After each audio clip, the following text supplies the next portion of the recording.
Thank you very much. So thanks for giving me the opportunity to speak.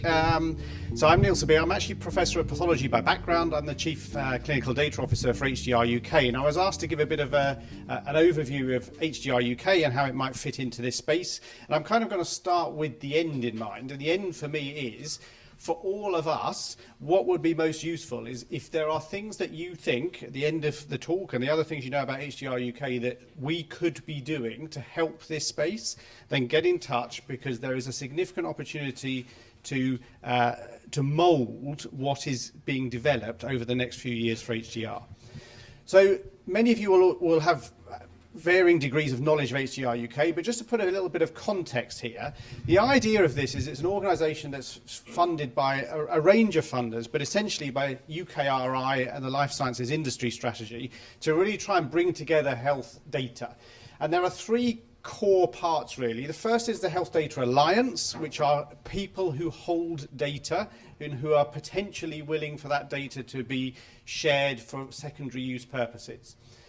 At this end is the infrastructure component. So the idea here is, at the moment, it's quite difficult to know where data sets are around the country. So in fact, having things like a metadata catalogue, which will develop into a data selection tool, data quality scores, etc., will be the infrastructure. And then the middle bit here is around the centres. So these are the digital innovation hubs and the scientific centres that can essentially perform tasks or perform research on those data sets.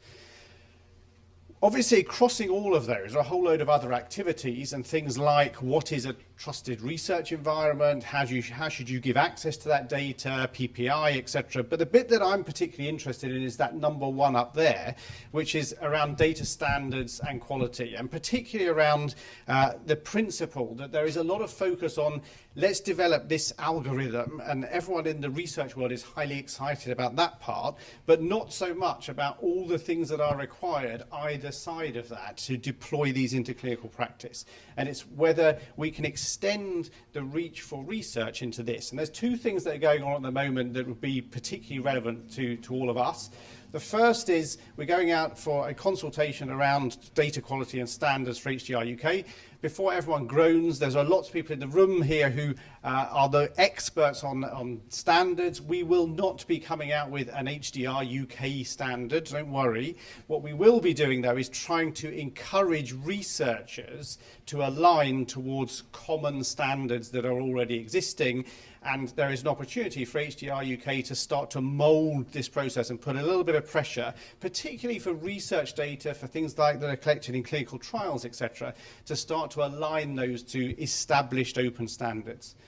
The other sort of area of activity is this theme that originally was called Digital Health Insights, but has now been renamed, as all things are renamed every few years, towards better care. And the concept of better care is actually how do you get this research back into clinical practice?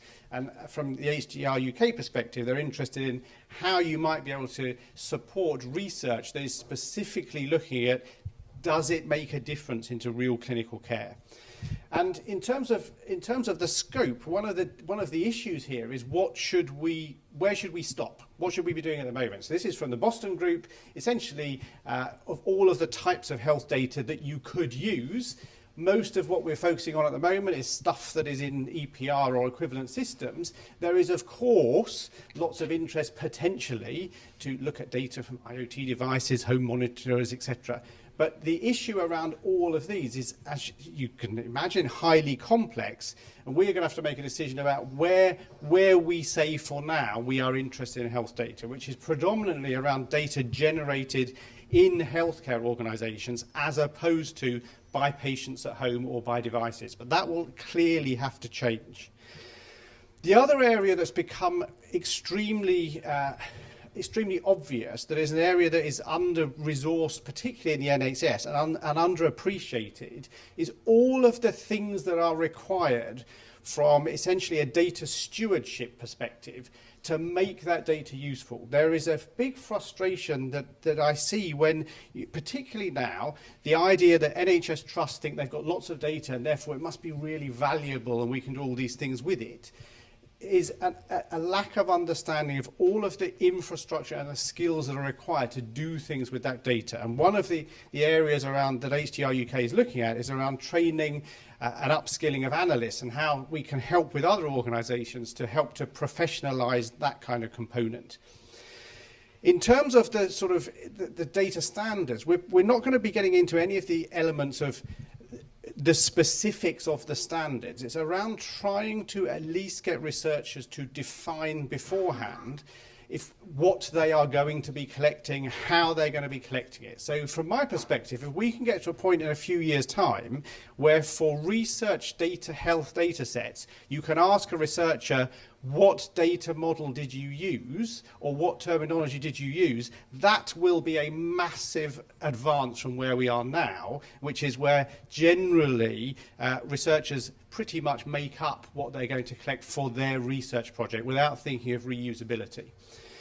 And one of the sort of interesting things that's linked to that's coming out of it is this part here, which is around a project going on that's been called the Phenome Project. And Afsal and I were talking about this earlier, because this is the issue that you can take a patient who has a label, let's say it's rheumatoid arthritis, and they've got this label, and we can say we are mapping that to this terminology, and we're using these criteria, and this is the name. But what that doesn't tell you is how did the patient get that label in the first place? So on what basis? Was this something that a houseman in A&E labelled the patient with, or was this something where the patient has gone to the world expert in rheumatology who has labelled them with this? So the question really is, can you start to build machine-readable definitions that can then be shared? So in other words, can we get to the point where whether you agree or not with the definition, if we do this across different organisations, we will end up with patients who are essentially the same phenotype or the same group.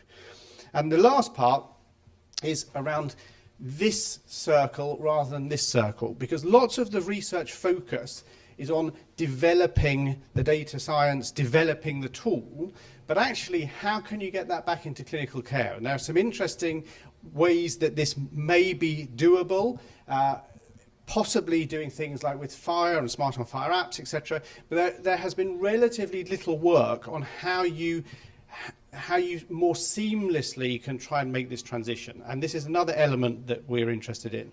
So I'm going to stop there.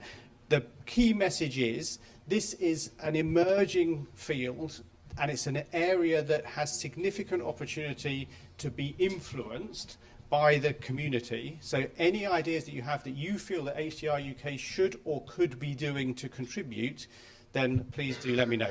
Thanks.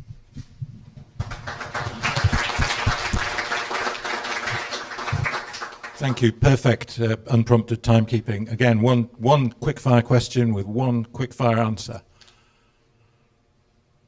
Yes, Nicholas at the back.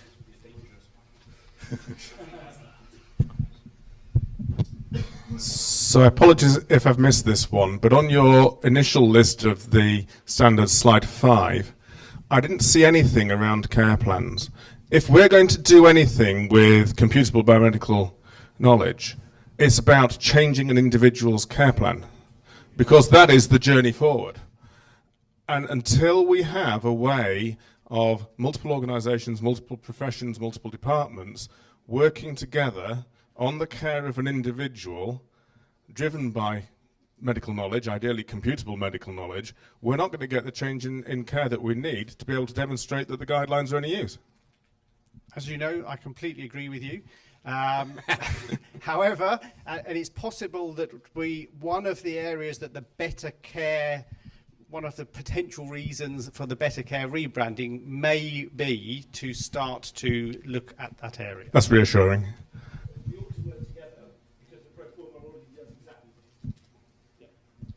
Okay, brilliant. Thank you very much, Neil.